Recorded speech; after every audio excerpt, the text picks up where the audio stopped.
Welcome back guys.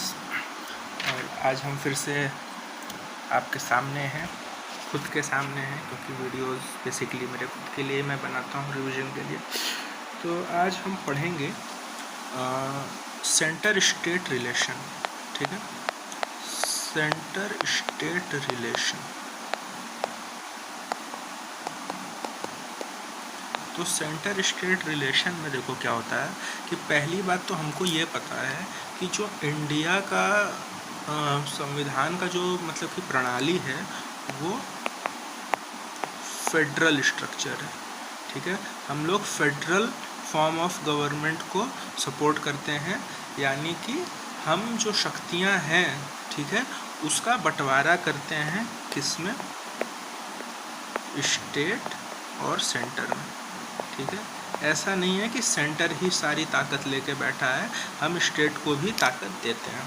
ठीक है, और एक फॉर्म ऑफ गवर्नेंस होता है यूनिटरी। ठीक है, तो यूनिटरी में क्या होता है, जैसे कि उसमें सेंटर ही मेन होता है, कुछ ऐसा ताकत का विभाजन नहीं होता है, मेन ताकत जो होती है वो सिर्फ और सिर्फ सेंटर के पास होती है। तो इंडिया जो है फेडरल स्कीम को फॉलो करता है, उसमें हाँ सेंटर जो है थोड़ा स्ट्रॉन्ग होता है।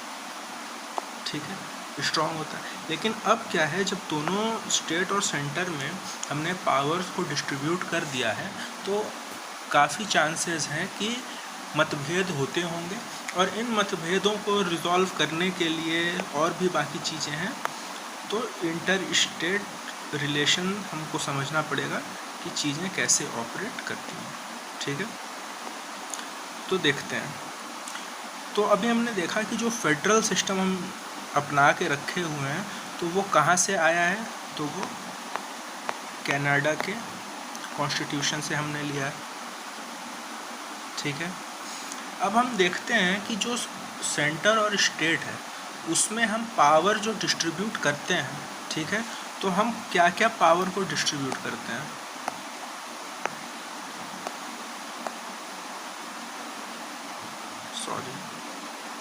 तो पावर को हमने कैसे डिस्ट्रीब्यूट किया है स्टेट और सेंटर के बीच में।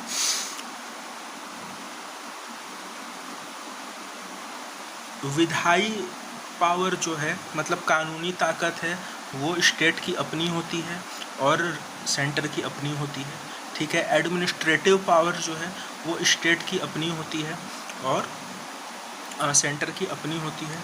उसी तरह फाइनेंस की भी दोनों की अपनी अलग अलग पावर हैं, वो अपने अपने हिसाब से उसको एक्सरसाइज कर सकते हैं। लेकिन जुडिशियल मतलब जुडिशरी को आज़ादी नहीं दी गई है, कानून तो सब पे एक जैसा ही लागू होगा। पहली चीज़ ये हो गई। ठीक है, तो अब जो है भारत को मतलब कि जो हम शेड्यूल पढ़ते हैं, तो जो हमारा 7th शेड्यूल है, ठीक है, 7th शेड्यूल है, वो यही डिस्कस करता है कि कौन सी चीज़ें हैं जिन पे स्टेट कानून बना सकता है, कौन सी चीज़ें हैं जिन पे सेंटर कानून बना सकता है, और क्या कुछ ऐसी भी चीज़ें हो सकती हैं जिस पे स्टेट और सेंटर दोनों ही कानून बना पाए। तो हाँ, होती हैं, देखते हैं। तो जो बेसिकली जो 7th शेड्यूल है, ठीक है, उसमें हम 3 लिस्ट की बात करते हैं। एक होता है यूनियन लिस्ट, सेकंड होता है स्टेट लिस्ट, और थर्ड होता है हमारा कॉनकरेंट लिस्ट। ठीक है, कॉनकरेंट लिस्ट संवर्ग की सूची को बोलते हैं।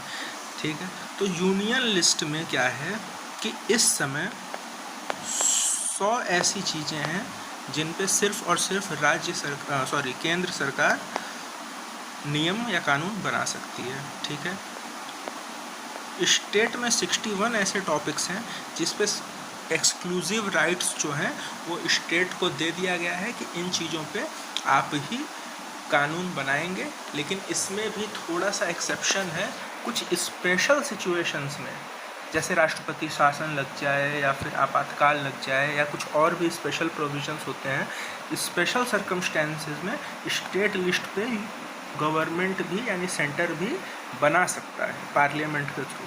और कॉन्करेंट लिस्ट जो है, कॉन्करेंट लिस्ट में ऐसे टोटल 52 मैटर्स उल्लेखित किए गए हैं जिस पे यूनियन और स्टेट दोनों कानून बना सकते हैं, ठीक है। अब ये हो गया 7th शेड्यूल। तो ये जो 7th शेड्यूल है ये तो लिस्ट की बात कर दिया, और ये शेड्यूल है, और शेड्यूल तो टोटल 12 थे, और बने कब थे, संविधान जब बन रहा था तब। और अभी हमने कहा कि करंट में 100 है, 61 है, 52 है, यानी कि इनिशियली जब 1950 में संविधान बन के तैयार हुआ था उस समय इन लिस्ट की संख्या कुछ ऊपर नीचे थी, और वो हम देख लेते हैं। तो जो ओरिजिनल 7th शेड्यूल था उसमें यूनियन लिस्ट में 97 ही चीज़ें थी, ठीक है। राज्य सूची में 66 विषय थे, और जो कॉन्करेंट लिस्ट है उसमें हमारे 47, ठीक है। ये हो गया। अब यूनियन लिस्ट में देखो क्या क्या चीज़ें आ सकती हैं। तो जितने भी नेशनल इम्पोर्टेंस की चीज़ें हैं, ठीक है, वो सारी हमारी यूनियन लिस्ट में आएंगी। इसको थोड़ा सा छोटा करते हैं, ठीक है। अब देखो यूनियन लिस्ट में क्या है, क्या क्या चीज़ें आएंगी जो राष्ट्रीय महत्व की हैं, जैसे आपका डिफेंस, ठीक है, आपका जो रक्षा है वो हो गया, फॉरेन अफेयर्स,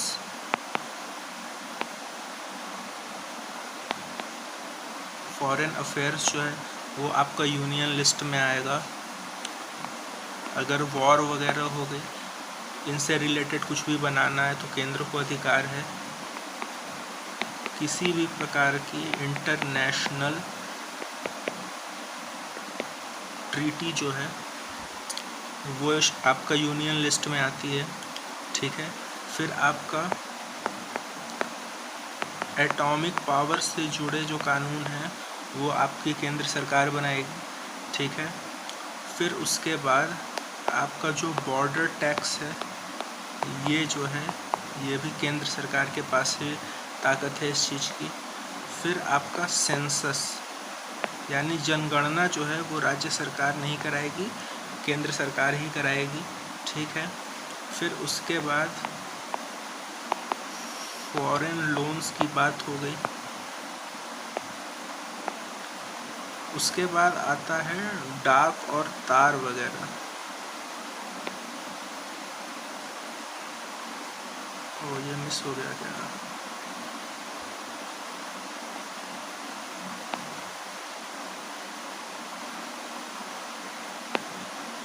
ठीक है।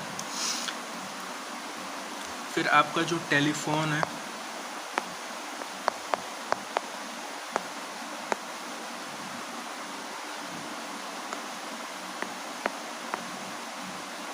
फॉरेन ट्रेड हो गया,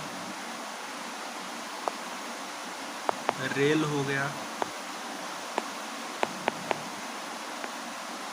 एयरवेज और रोडवेज। इन सारी चीज़ों पे जो नियम बनाएंगे वो कौन बनाएगी? हमारी केंद्र की सरकार बनाएगी, ठीक है। अब उसके बाद हम देखते हैं हमारे स्टेट लिस्ट में क्या क्या चीज़ें आती हैं। तो स्टेट लिस्ट में सबसे पहले आता है लोक सेवा, ठीक है। पब्लिक वर्क्स जो हैं उस पे बनाएगी, राज्य बनाएगी हमारी, ठीक है। फिर आता है एग्रीकल्चर, ठीक है। फिर आता है लैंड रेवेन्यू, ठीक है। फिर पब्लिक ऑर्डर,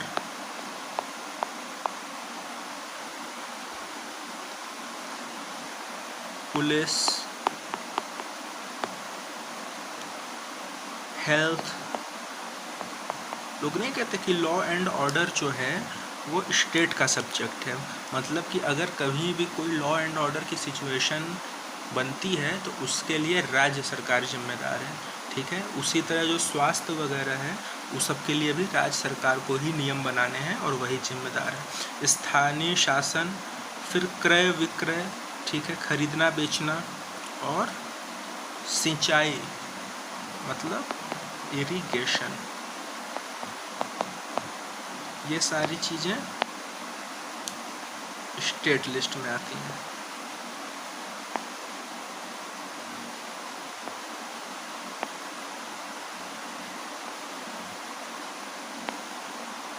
कॉन्करेंट लिस्ट में क्या क्या आता है? कॉन्करेंट लिस्ट में हमारा आता है वाटरवेज, कैसा? नेशनल वाटरवे जो है वो कॉन्करेंट लिस्ट में आएगा, ठीक है। फिर फैमिली प्लानिंग, परिवार नियोजन, ये हमारा आएगा कॉन्करेंट लिस्ट में। पॉपुलेशन कंट्रोल, जनसंख्या नियंत्रण,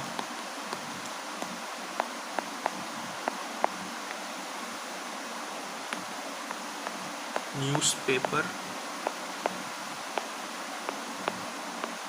फैक्ट्री, ये फैक्ट्री तो नहीं लिखाया है लेकिन फैक्ट्री ही है ये। फिर उसके बाद एजुकेशन, एजुकेशन पे भी दोनों मिलके बनाएंगे। और आर्थिक और सामाजिक योजना, यानी इकोनॉमिक और सोशल योजना। और वन, वन माने फॉरेस्ट। ये सारे जो हैं हमारे कॉन्करेंट लिस्ट के टॉपिक्स हैं, ठीक है। अब इसको और अच्छे से देखते हैं।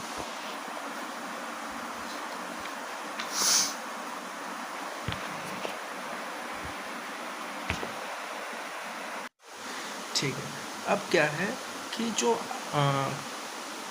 कॉन्स्टिट्यूशन को अमेंड किया गया था, कॉन्स्टिट्यूशन को अमेंड करके 1976 में 42nd अमेंडमेंट किया गया था, ठीक है।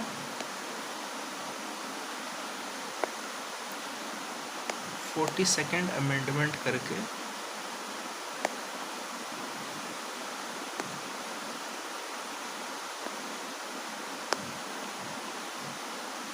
कुछ चीज़ों को कॉन्करेंट लिस्ट में जोड़ा गया था। तो वो क्या क्या चीज़ें हैं? जैसे हमने देखा था फॉरेस्ट, ठीक है, तो फॉरेस्ट हो गया, फिर आपका एजुकेशन हो गया, फिर आपका पॉपुलेशन कंट्रोल हो गया, फैमिली प्लानिंग हो गया, बाट व माप हो गया, जानवर तथा पक्षियों की सुरक्षा आदि। इन सब चीज़ों को कॉन्करेंट लिस्ट में जोड़ा गया था। तो कैसे जोड़ा गया था? 1976 के 42वें कॉन्स्टिट्यूशनल अमेंडमेंट के थ्रू जोड़ा गया था, ठीक है। अब उसके बाद क्या होता है कि अब इन टॉपिक्स के बाद जिस भी चीज़ पे जो जो चीज़ें बच गए हैं उन सब चीज़ों पे किसको बनाने का हक है? सेंटर। मतलब भाई ऐसा तो है नहीं कि इतने ही टॉपिक हैं, वैसे ये भी बहुत ब्रॉड टॉपिक हैं, ऐसे देखने में बस 100-200 टॉपिक्स लग रहे हैं, लेकिन इसमें बहुत सारी चीज़ें इंक्लूड हो गई। एजुकेशन में जाओगे तो पूरा एक अलग ही संसार है, ठीक है। एग्रीकल्चर में जाओगे वो एक अलग अपना, तो बहुत बड़ा है ये ऑलरेडी। लेकिन अगर कोई चीज़ें छूट गई, ठीक है, या भविष्य में कोई चीज़ें नई ऐसी आती हैं जिसके बारे में कुछ लिखा ही नहीं है कि ये स्टेट के पास जाएगा या सेंटर के पास रहेगा, ठीक है, तो वैसे टॉपिक्स जो हैं उस समय सेंटर को ये अधिकार पहले से दे दिया गया है कि जो चीज़ उल्लेखित नहीं है उन पे आप कानून बनाओगे, ठीक है। इतना क्लियर होगा आई गेस। अब इसको क्या करते हैं, छोटा कर देते हैं, राइट।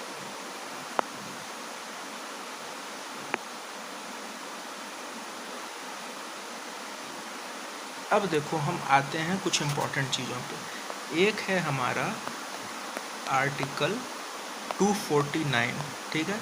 तो आर्टिकल 249 जो है वो संसद को ये शक्ति देता है कि आप राज्य सूची के चीज़ों पे भी कानून बनाएं, ठीक है।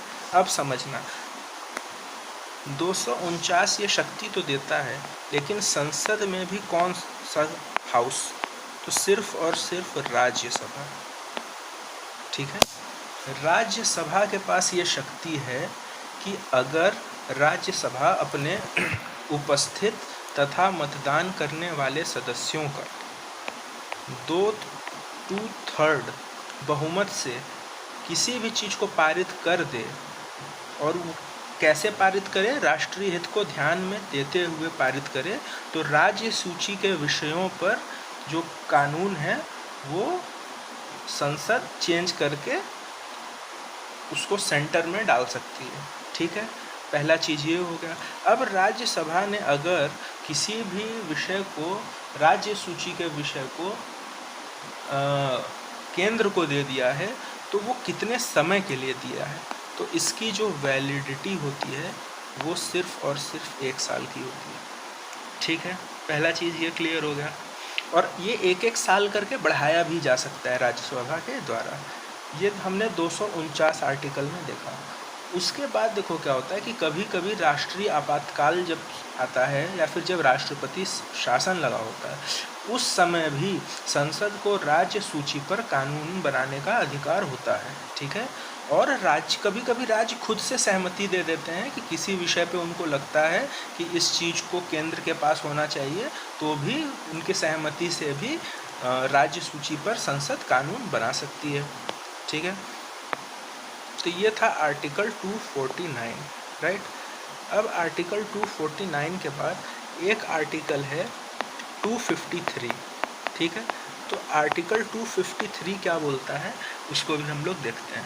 अगर मान लो कोई अंतर्राष्ट्रीय समझौता है, ठीक है, और उसको प्रभावी बनाना है, ठीक है, अब क्योंकि भाई केंद्र सरकार को सिर्फ देश के अंदर नहीं, देश के बाहर भी चीज़ों को हैंडल करना पड़ता है।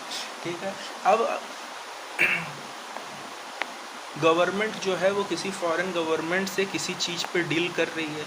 अब उस डील में कुछ ऐसी चीज़ें आ गई जो कि राज्य सूची की, ठीक है, लेकिन वो ओवरऑल डील जो है वो देश के लिए बहुत फ़ायदेमंद है।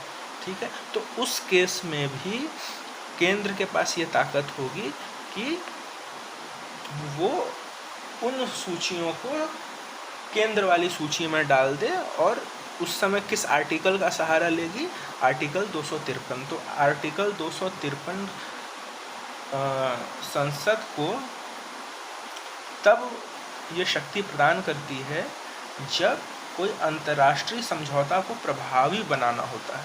ठीक है, उस समय आर्टिकल 253 के तहत हम लोग राज्य सूची के विषय पर कानून बना सकते हैं। ठीक है, अब देखो क्या है कि ये जितनी सूचियां हैं, इन सब सूचियों से कुछ ना कुछ रेवेन्यू जो है वो जनरेट होता है। ठीक है, ये तो हम लोग को पता है कि रेवेन्यू तो जनरेट होता ही है।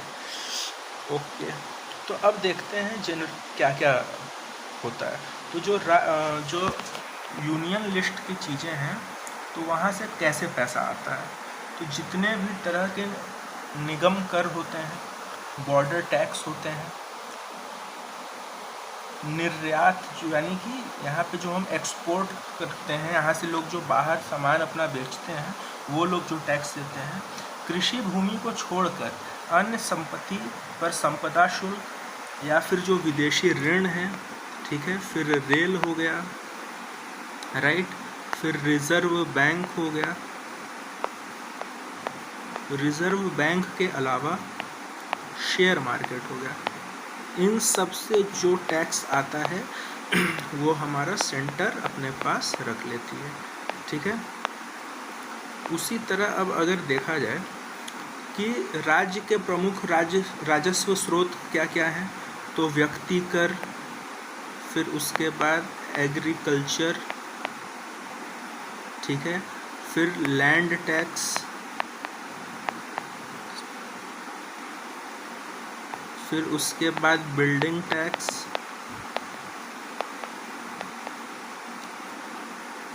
फिर हस्बेंड्री टैक्स, या एनिमल टैक्स नहीं बोलेंगे, हस्बेंड्री टैक्स बोल देंगे। ठीक है, फिर नौकायान, बोट टैक्स कुछ करके होता होगा, बोट टैक्स, फिर वही खरीदना बेचना, और टोल, वाहनों की चुंगी। ठीक है, टोल जो है वो राज्य का ही है, नेशनल हाईवे का शायद सेंटर को जाता होगा, लेकिन ऐसे जो टोल है वो तो राज्य सूची में ही आता है। ठीक है, अब देखते हैं, ये तो हो गया हमारा केंद्र और राज्य के बीच की चीज़ें। अब देखो एक इम्पॉर्टेंट चीज़ ये है कि देखो केंद्र व राज्यों के बीच में अक्सर विवाद हो जाते हैं और इन विवाद को सुलझाने के लिए देखो 4 आयोग गठित किए गए थे। पहला आयोग था प्रशासनिक सुधार आयोग, ठीक है। फिर एक आयोग था राजमन्नार आयोग, ठीक है।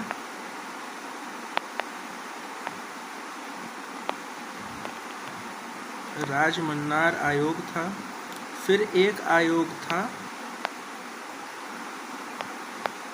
भगवान सहाय कमेटी, ठीक है। और एक था सरकारिया आयोग, ठीक है। और प्रशासनिक सुधार आयोग, इसको इंग्लिश में क्या बोलेंगे, एडमिनिस्ट्रेटिव कुछ करके बोलेंगे, प्रशासनिक सुधार आयोग। इसमें सरकारी आयोग ज़्यादा इम्पोर्टेंट है, ठीक है। तो इसको भी हम देखते हैं। देखो सरकारी आयोग जो था ना, देखो 1983 में हम लोगों ने वर्ल्ड कप जीता था, और जो वर्ल्ड कप जीता ना, तो गवर्नमेंट ने बोला, सरकार ने बोला कि हम अपने लोगों को पैसा देंगे, ठीक है। तो 1983 में सरकारी आयोग भी गठन हुआ है। 1983 वर्ल्ड कप ईयर था, वहाँ से इसको रेफरेंस बना सकते हैं, ठीक है। तो क्या हुआ था कि एक रिटायर्ड जज थे RS सरकारिया, ठीक है। उन्होंने मतलब कि एक कमेटी बनाई जिसके वो अध्यक्ष थे, और उस कमेटी में 3 और लोग भी मौजूद थे, ठीक है। और इनको ये काम दिया गया कि आपको केंद्र और राज्य सरकार के बीच सभी व्यवस्थाओं को परीक्षण करना है और उसमें उचित परिवर्तन या सिफारिशें आपको देनी है, ठीक है। ये कमेटी बनाई गई थी 1 साल की, ठीक है। लेकिन इस कमेटी ने 4 साल बाद अपनी रिपोर्ट दी, यानी कि 1987 में रिपोर्ट दी, और 1988 में, ठीक है, इसको जारी किया गया। सरकारी आयोग ने टोटल 247 सिफारिशें जो हैं वो प्रस्तुत की थी। अब ये हो गया, अरे ये क्या हो गया यार, हाँ ठीक है। फिर उसके बाद एक और आयोग था जिसको पंछी भी बोलते हैं, पुंछी कमेटी, ठीक है। पुंछी कमेटी जो है ये एक मदन मोहन पुंछी जी थे, MM पुंछी जी, ये भी रिटायर्ड जज थे।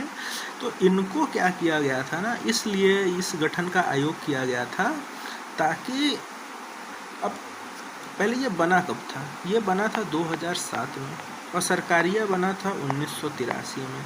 तो यार देख रहे हो कितना समय बीत चुका है। तो इस आयोग का गठन इसलिए किया गया था कि 2 दशक पहले सरकारिया आयोग के बाद बदलते राजनीतिक एवं आर्थिक परिवेश के कारण काफ़ी परिवर्तन हो चुका था। इसलिए नई परिस्थितियों में केंद्र व राज्य संबंधों को पुनः आकलन किया जाना आवश्यक था, इसलिए पंछी कमेटी बनाई गई थी, ठीक है।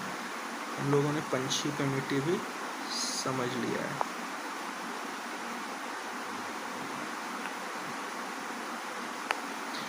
अब फिर से वही कुछ रिवाइज कर लेते हैं और कुछ इम्पॉर्टेंट आर्टिकल्स को फिर से देखेंगे, ठीक है, एक एक करके। Let's see. देखो पहले एक है आर्टिकल 247। 247 क्या बोलता है कि कुछ अतिरिक्त न्यायालयों की स्थापना किया जा सकता है, ठीक है। केंद्र और राज्य संबंधों से जुड़े कुछ ये प्रमुख आर्टिकल्स हैं, ठीक है। यानी कि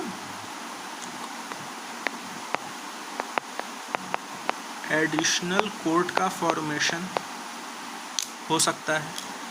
249 फिर एक आता है, 249 के तहत राष्ट्रहित में राज्य सूची से रिलेटेड किसी भी मामले में संसद को कानून बनाने की शक्ति, ठीक है। तो स्टेट लिस्ट अमेंड किया जा सकता है, राइट, 249 के तहत। फिर आता है हमारा आर्टिकल 250, ठीक है। राज्य सूची के किसी विषय पर आपातकाल की स्थिति में कानून बनाने की शक्ति। ठीक है। तो ये भी स्टेट लिस्ट ही होगा, स्टेट लिस्ट को अमेंड कर सकते हैं, लेकिन कब? आपातकाल मतलब इमरजेंसी के समय। तो 2049 जो है वो पार्लियामेंट राज्यसभा द्वारा, 2050 इमरजेंसी के समय, और फिर आता है 252। 252 जो है वो क्या है कि जब 2 या अधिक राज्य अपनी सहमति से संसद द्वारा कानून बनाने की शक्ति तथा किसी अन्य राज्य द्वारा इस विधायन को अंगीकार करना हो, मतलब कि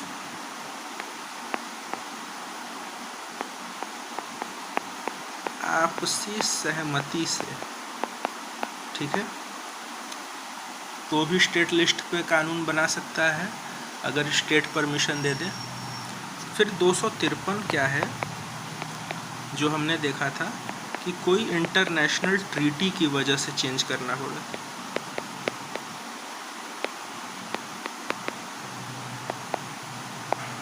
ठीक है।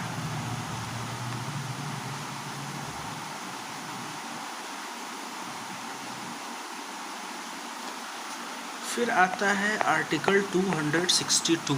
ये कहता है कि अगर नदियों को लेके कोई विवाद हो जाए, ऐसी नदी जो एक राज्य से ज़्यादा राज्य में बह रही हो, ठीक है, उस केस में जो विवाद होगा वो 262 के तहत, तो रिवर रिलेटेड डिस्प्यूट के लिए 262 आर्टिकल है। फिर उसके बाद अगला आर्टिकल जो इम्पोर्टेंट है, 1 मिनट,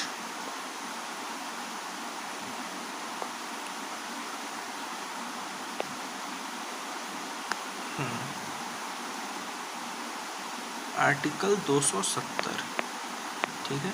तो आर्टिकल 270 बताता है कि जो भी पैसा वैसा आ रहा है, ठीक है, जो भी पैसा वगैरह कर के द्वारा आ रहा है, उसको राज्य और केंद्र के बीच में कैसे बांटा जाएगा, ठीक है। यही मतलब कि रेवेन्यू डिस्ट्रीब्यूशन कह सकते हैं इसको, ठीक है। ये 270 में बात आ गया। फिर 275 क्या कहता है कि सेंटर जो है भाई कुछ अपने से एक्स्ट्रा भी दे सकता है, ठीक है। कहीं बाढ़ वगैरह आ गई, कहीं भूकंप आ गया, तो उस राज्य को और पैसे की ज़रूरत होगी, ठीक है, तो उस समय केंद्र जो है वो राज्यों को अनुदान दे सकता है। ये 275 से, ठीक है। फिर 287, ठीक है, तो जो इलेक्ट्रिसिटी टैक्स है इससे एग्जेम्प्ट कर दिया जाता है, मतलब माफ़ कर दिया जाता है, तो आर्टिकल 287 के तहत। फिर आर्टिकल आता है 292। इसमें जो है भारत सरकार ने, जो सेंटर ने जो लोन लेके रखे हैं, ठीक है, वो 292 में आता है, और 293 में आता है स्टेट ने जो लोन लेके रखे हैं, ठीक है।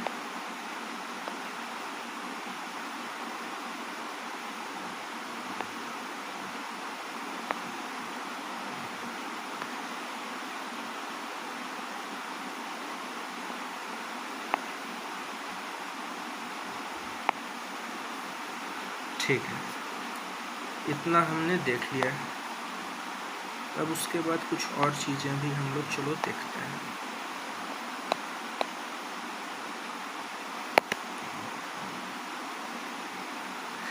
अब हम देखते हैं इंटर स्टेट काउंसिल, ठीक है।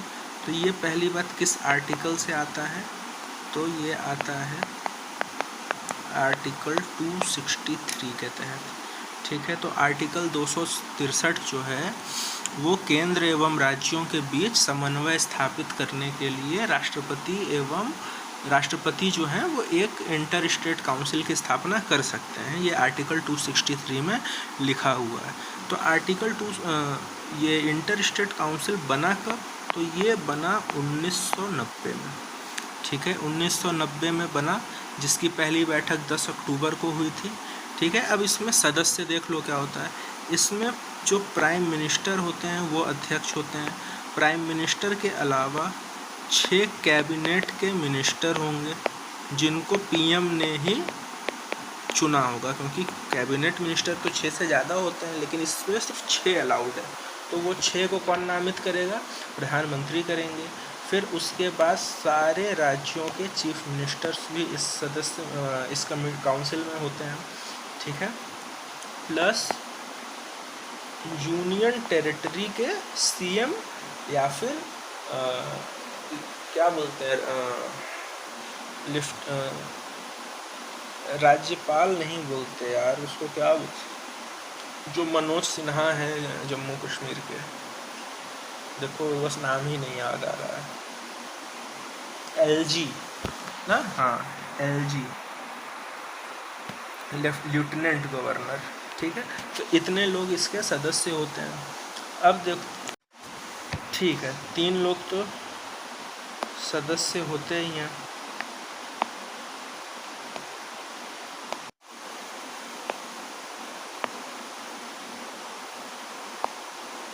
ठीक है, अब क्या ये तो देख लिया हमने कि कौन कौन होते हैं इसमें। अब उसके बाद क्या होता है, जो इंटर स्टेट काउंसिल होती है वो 1 साल में इनकी 3 बैठक होती है, ठीक है।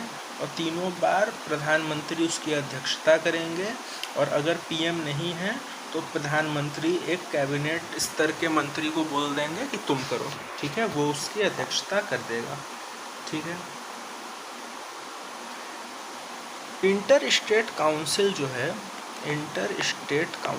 है अगर 10 लोग नहीं हैं तो बैठक नहीं हो पाएगी, यानी मिनिमम 10 लोगों की रिक्वायरमेंट है लोगों की बैठक को।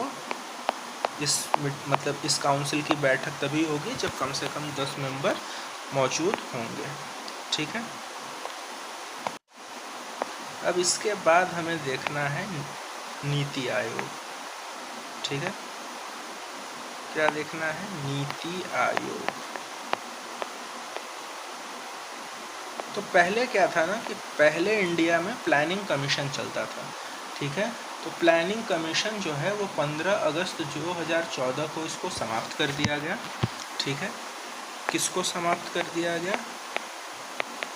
प्लानिंग कमीशन को। कब समाप्त कर दिया गया? 15 अगस्त 2014 को समाप्त कर दिया गया।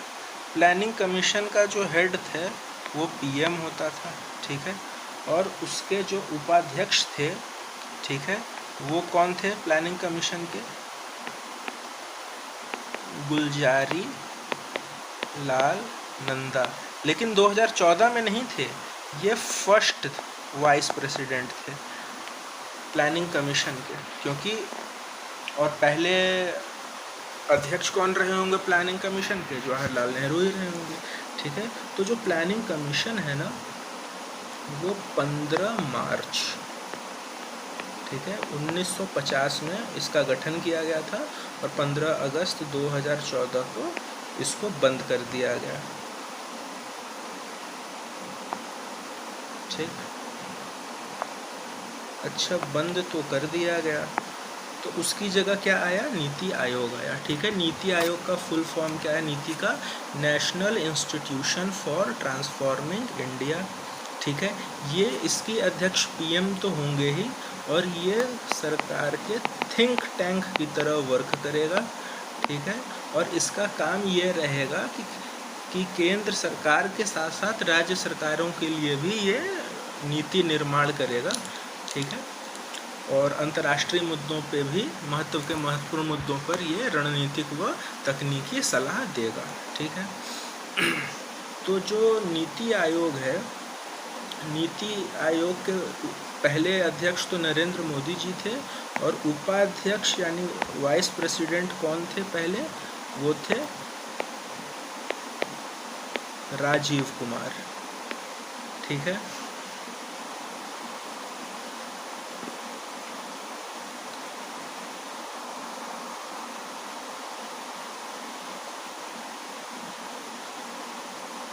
नहीं राजीव कुमार नहीं है, एक मिनट, इसको गूगल से पूछना पड़ेगा, वेट गाइस। सॉरी गाइस, ये राजीव कुमार जी नहीं है, इस समय जो है सुमन बेरी जी, ठीक है, ये है नीति आयोग की उपाध्यक्ष हैं, और जो फर्स्ट वाइस प्रेसिडेंट थे नीति आयोग के वो थे अरविंद पनगड़िया। ठीक है, ये हो गया। अब उसके बाद हमको देखने की ज़रूरत है राष्ट्रीय विकास परिषद, नेशनल डेवलपमेंट काउंसिल, राइट।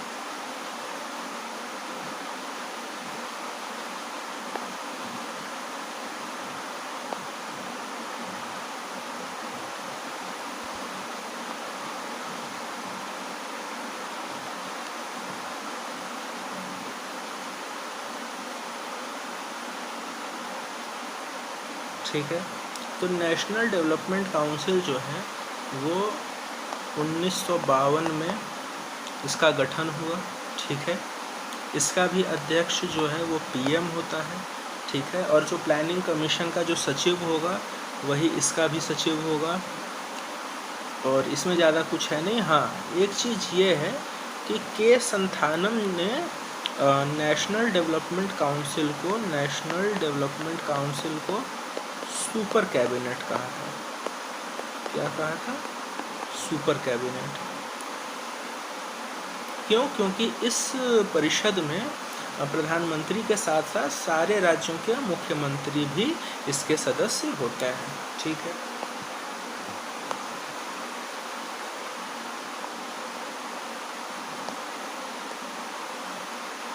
अब हम देख रहे हैं फाइनेंस कमीशन को। ठीक है,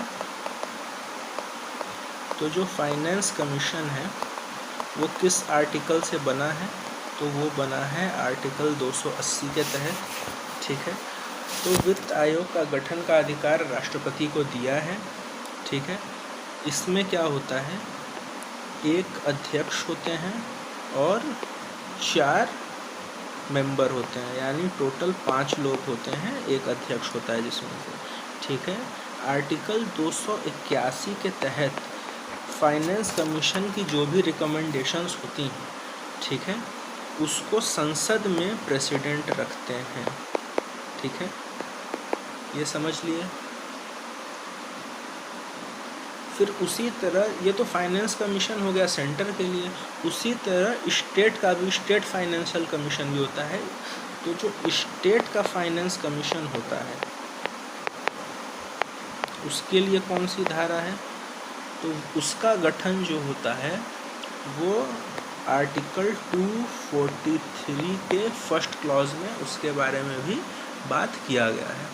ठीक है, तो वित्त आयोग जो है वो वित्तीय प्रशासन में पारदर्शिता सुनिश्चित करने का कार्य इनको दिया जाता है। अच्छा, ठीक है, अब उसके बाद देखो क्या है कि जो पहला फाइनेंस कमीशन था ना वो 1951 में बना था। ठीक है, फर्स्ट। अब इसमें क्या था, 5 साल के लिए था, 1952 से 1957 तक, और अभी जो है वो 16th फाइनेंस कमीशन चल रहा है। ठीक है, 16वां फाइनेंस कमीशन चल रहा है। तो जो पहले वाले के अध्यक्ष थे वो थे केसी नियोगी। ठीक है, क्या नाम था उनका? केसी नियोगी। ठीक है, और जो 16th फाइनेंस कमीशन है जो अभी चल रहा है, इसके जो अध्यक्ष हैं वो अरविंद पनगड़िया जी हैं। अरविंद पनगड़िया जी हैं, और यही अरविंद पनगड़िया जी ही जो थे वो पहले उपाध्यक्ष भी थे नीति आयोग के। ठीक है, अब देखो नीति आयोग ये जो फाइनेंस कमीशन है इसका काम देखो क्या होता है कि जो भी रेवेन्यू आता है केंद्र के पास, ठीक है, केंद्र के पास जितना भी पैसे का गट्ठर आता है वो उसको बांट देती है, ठीक है। और वो फाइनेंस कमीशन का ही काम है कि वो केंद्र को बताए कि जितना भी पैसा आया है उसमें से कितना आपको स्टेट को देना है, कितना आपको खुद को रखना है, कितना आपको यूनियन टेरिटरीज़ को देना है, ठीक है। ये सारी सिफारिशें जो हैं वो फाइनेंस कमीशन करता है। वैसे जो गवर्नमेंट है, सेंटर है, वो बाध्य नहीं है इन सिफारिशों को मानने के लिए, ठीक है। मतलब इसका मतलब फाइनेंस कमीशन की जो रिकमेंडेशन है वो नॉन बाइंडिंग इन नेचर है, ठीक है। अब उसके बाद देखते हैं कि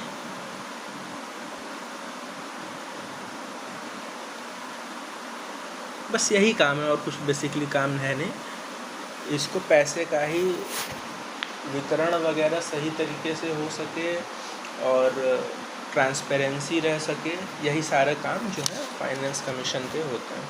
और उसके बाद एक लास्ट अब हम देखेंगे कमीशन में आज, और उसका नाम है लोक सेवा आयोग, ठीक है।